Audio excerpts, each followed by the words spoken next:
Good morning. I want to present this morning a little bit of our research from the last years. When I say our research, it's a group of scientists from the Institute of Environmental Sciences, chair for geography, and geography, chair for hydrology and climatology. And some of these people are written here. And let's start. This is a picture. It's not from IPCC, it's actually taken from us. It's a melting glacier, which is a symbol for the change in these high mountain areas. And I want to, that's my type of standard schedule for today. I thought I have 30 minutes, so it will be too fast. Introduction, the mountains, the region of the mountains, I think this is from the Himalayas. It's a great area. It's very nice to be there, of course, but it's also very important. It's called the water towers of the earth. I think it's also in Asia, it's called like that. And it's true. Lots of the usable fresh water of the earth is coming from the mountain and from the high mountains of the globe, about 3/4. So 3/4 of the usable fresh water of our globe is coming from from mountainous areas, from high mountainous areas. So it's very important for water resources, and it's particularly prone to changes in the environment. The changes in the environment are not only warming, but of course also the global warming is in this region is much higher than in the average. But the land surface is also particularly susceptible to changes because it's so dynamic. Also in a geomorphological and even geological sense and timescale, it's much more dynamic than areas which are not in mountains. There's a population increase as everywhere, but not only the population is increased, it's also the way the population is using the landscape. So there are traffic conditions, there's the housing, there's industry, and there's, of course, agriculture.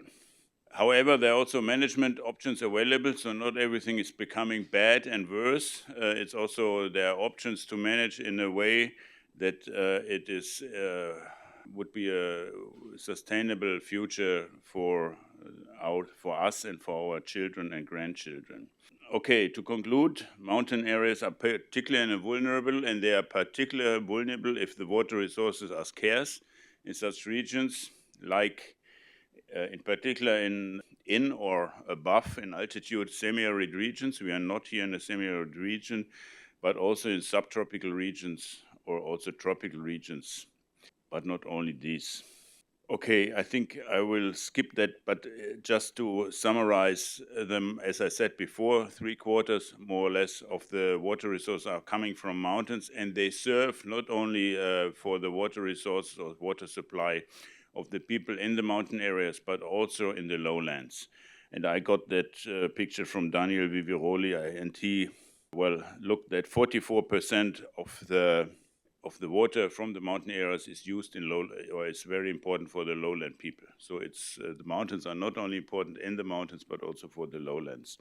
And this, probably you know better than me, is the way, at least which is planned, how the water resources are diverted or are brought to other more dry and more lowland areas. For example, in India, this is a very ambitious plan, I think, but if it will be realized, it will be, I think, the biggest way of transferring and transposing water resources on the globe. Maybe China and the US are similar. Okay. The peculiarities of mountain hydrology is also interesting in terms of scientific features. The soils and the topography are particularly variable in distance of a few meters and also in altitude.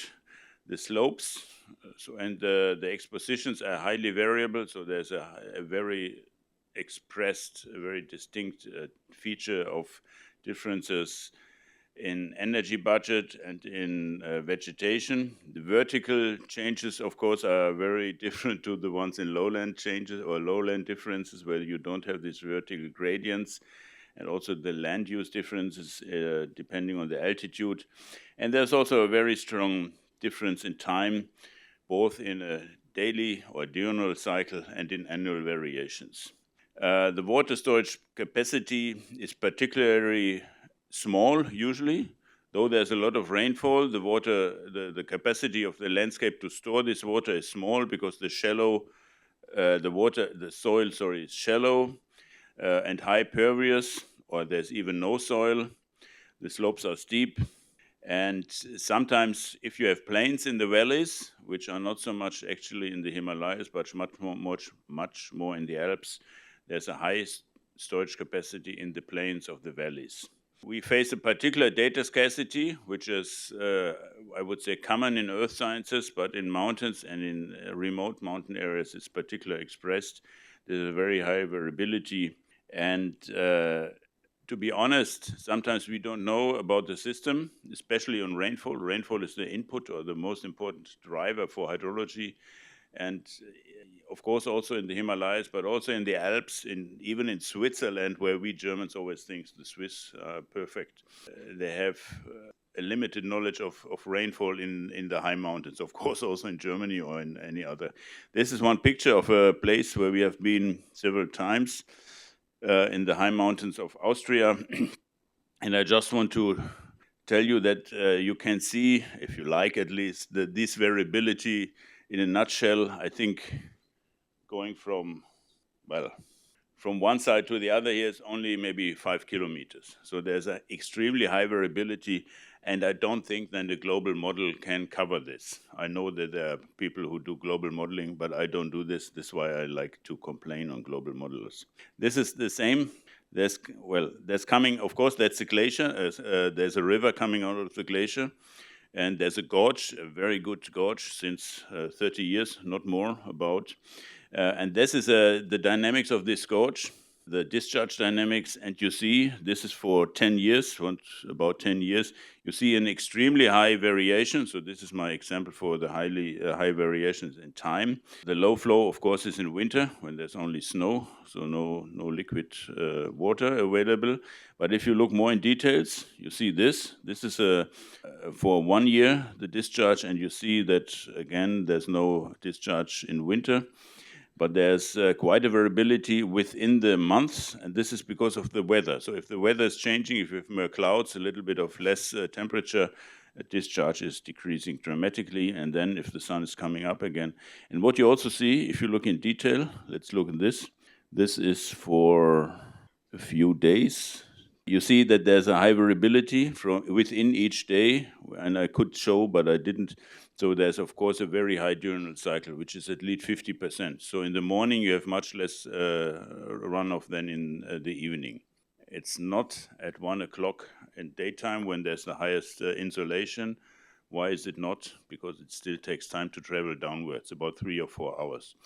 So the peak is in the late afternoon, and the low flow is in the early morning. Okay, our study region where I want to report is not in Germany, because we hardly have any more glaciers. We have a few more, but they're so small, you can forget about them. It's in Austria, and in the western part of Austria, very close to the border to Italy. And it's actually, we because we are Germans and because we are not situated in the mountains, and because we have good collaborations to the University of Innsbruck, we use data from this university, and we also cooperate with them, and we did a lot of measurements together with them. This is in the Ötztal. The Ötztal is a region which is quite famous. I come to it later. There are 3 gorges, very well shown, not the one I showed before. This is in a neighboring catchment at a different altitude between the gorges. The highest one in Fendt is at about 2,000 meters above sea level, and the lowest one in Tumpen is about 800 meters above sea level. So that's the main river is called Ötztaler Ache. The whole region is called Ötztal. And the upper part of this is Rofental, and the Rofental, I come to it later, is a high mountain observatory nowadays. The region looks like this. This is one of the glaciers, the Hintereisferner, which is one of the most important glaciers most important scientific observed glaciers in Austria from our colleagues in Innsbruck. This is a nice picture. If you want to have holidays there and have enough money, you can go there. That's in a neighboring, I have to admit, a neighboring valley. It's a dam for hydropower, It's also for ecologists a very interesting area, but also for tourism. And this is one of the World Cup. I think usually they start the ski World Cup there. I just want to show you that this landscape is used heavily by humans. This is for tourism, an example, but not only for tourism. Tourism, hydropower, and agriculture and traffic. These are the main users in the high mountains in Europe. Okay, that's the Vernackt-Ferner, which is a German, though it's in Austria, but Germans since 200 years almost were investigating this glacier. They started in 1800 something, 1830, I think, no, well, 1850. This is a picture, one of the first photographs in 1889. So the whole region was glaciarized.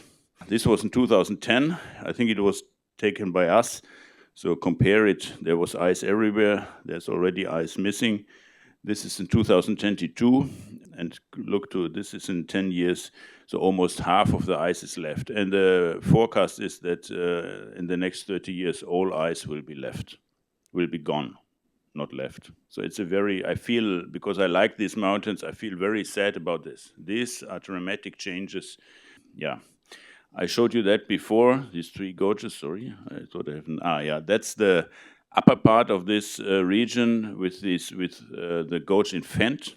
And there's a higher one in almost 3,000 meters, which is called Vernackt, which was almost glaciarized, the whole area. Now it's glaciarized only a little bit more than 50%.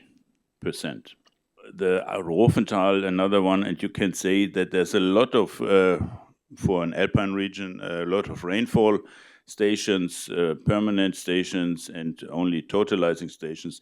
There's a laser scanner, an automatic laser scanner who observes the glacier, and there are the two mentioned gauging stations.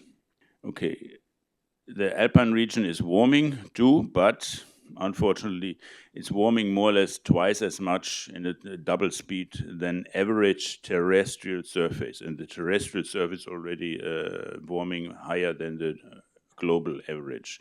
So it's really becoming warmer and warmer, about more than 0.5 degree per decade. And this was for Switzerland and the Northern Hemisphere. But this is for the region where I showed you. And the interesting thing is that the question is what data you look at, but here the blue data are the really relevant ones for temperature, and that's for our region. So it's getting warmer and warmer, and you cannot change that. Some results from our research, first about sediments. I think it's not enough anymore to look only on water resources and water dynamics. So we look on the combination of water and sediment, but we look only, again, on suspended sediment. The suspended sediments, even in these high mountain areas, are about 2/3 to 80% of the total sediment load. But of course, also the bed load, the stones, the boulders are important. But still, we and others have only limited way to measure that. The glaciarized regions are decreasing. It means that the pre-glacier area are increasing. So if the glaciers retreat, there's soil, or let's say material, which is highly mobile, and this is shown here. And this impacts the water quality, the flooding hazard, if the sediment deposits, ecology also of the streams and also of lakes downwards. And it's a very highest threat to hydropower mainly. But sediment data are very scarce, not so easy to measure. There are few measurements, but usually they are limited. So we developed a method how to extrapolate from limited but nice suspended sediment measurements to longer timescales, because we would like to know about the dynamics of the sediments. So this is done with a quantile regression forest QRF method to extrapolate from the data which we have for a few years on a daily or even hourly timescale. So this is done with particular measurements which are possible, and I think that's why I showed it would also be possible for situations in the Himalayas. So we had measurements for 2 or 3 years in around 2000, which from our colleague from Munich, and about 4 years which we did ourselves. And these were extrapolated, bringing together with today one would say with AI methods, with other features, mainly rainfall, temperature, and glacier dynamics, and because these are the driving forces for sediment, for suspended sediment. And you could see, no, you cannot see, but we extrapolated, or we guessed a time series for about 50 years now on sediment, and then we did from this generated time series, we did an analysis for these two gorging stations in Fent, which is the lower one in the high part, about 1,900 meters, and the one at Van Aert, which is about 2,650 meters. And you see in general that it's increasing. So the sediment export from these regions are increasing, not forever, definitely, but as long as the glaciers are so dynamic and are retreating, there will be more sediment export. That's what is the main message. And there's more than that, because the mountains, the slopes in these highlands, in the very high parts, are becoming less stable because of the permafrost. That's my next example. We have everywhere, at least in these regions, there's a freezing and thawing dynamics, both in daily dynamics and in annual dynamics. And because it's warming, these daily and annual dynamics becoming stronger.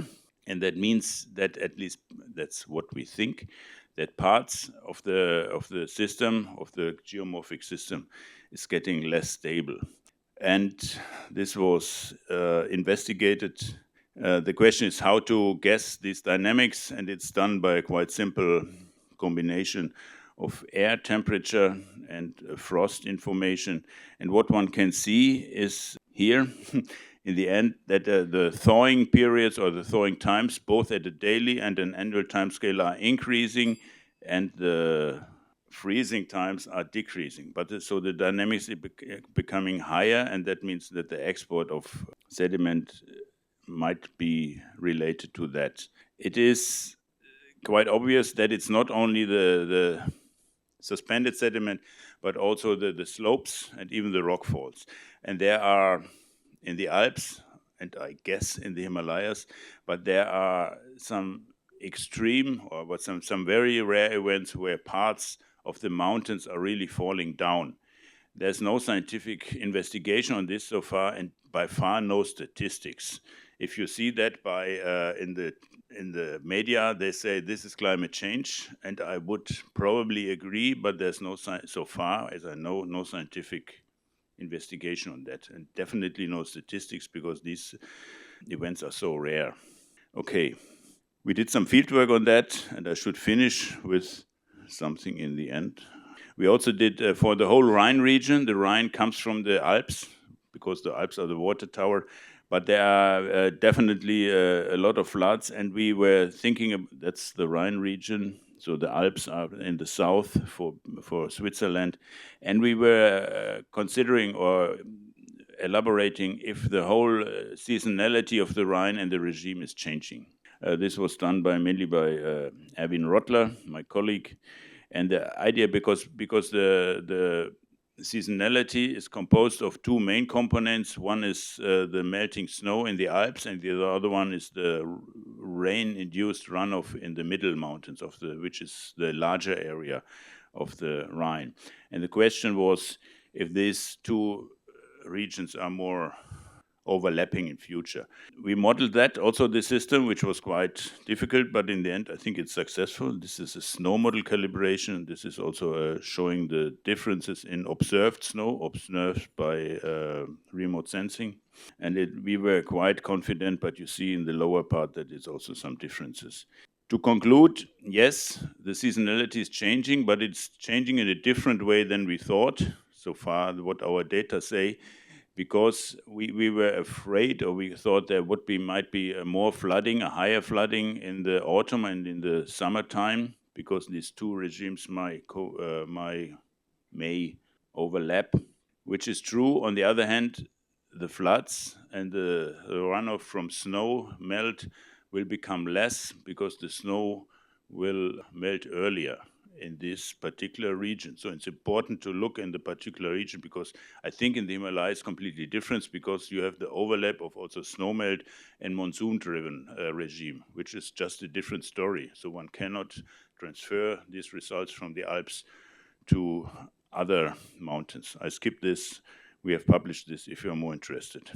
Yes, these are my conclusions. I have more conclusions here. So the hydrological changes are really important, are particularly visible in these mountain regions, both on snowmelt, on ice melt, also on groundwater, but also evapotranspiration. I think this is the underrated process in hydrology. It's much more important than scientists at least consider. There's a lot of good reasons why evapotranspiration is more important than scientists care about. We try to do more research on this, and the hydrological regime is altered in seasonality in the runoff generation process, but also in the sediment processes. Sediment processes, I think, are a very important research area already now and more in the future. Okay, thank you. So we go there sometimes with students, which is fun, but also tough. We have maybe time for one or two questions or afterwards. Thank you.